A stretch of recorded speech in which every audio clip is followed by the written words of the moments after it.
Welcome back to my Kedarnath mini blog part 2। তো আমরা চলে এসেছি বর্ধমান স্টেশনে। তখন বাজছিল রাত 10টা 20 আর আমাদের ট্রেনের টাইমও হয়ে গেছিলো। তো দেখতে দেখতে ট্রেনও চলে এসছে, আমরা উঠে পড়েছি আমাদের কম্পার্টমেন্টে। আমাদের সিট নাম্বার খুঁজছিলাম আমরা, তো দুটোই ওপরেই পড়েছিল। তো আমার সিটটাই আর কি, মানে বেডটা রেডি করছিল ও, যেটার দায়িত্ব ওরই থাকে।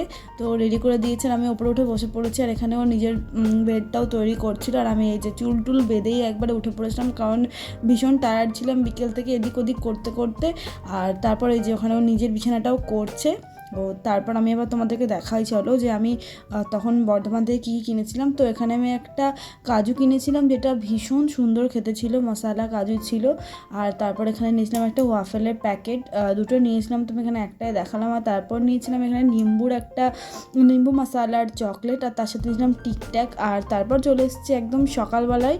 আর তখন আমি ব্রাশ ট্রাশ করে কফি নিয়ে বসেছিলাম, ভাবলাম কফিটার টেস্ট হয়তো ভীষণ ভালো হবে, কিন্তু কফিটা একদম বেকার খেতে ছিল, আমার একটু ভালো লাগেনি। আর আমার ঘুমটাও কেন জানি না একটু ভাঙছিল না, তাই আমার একটু ভালো লাগছিল না। সামনেই আসছিলো বেনারস স্টেশন, তো আমি ভাবলাম একটু বাইরে যাই, কারণ ওখানে আমাদের ব্রেকফাস্ট আসবে। কিন্তু বাইরে এত গরম ছিল, আর আমার চুলের অবস্থা দেখছো কী খারাপ। তো আমি ভেতরে আবার ঢুকে বসে পড়েছি।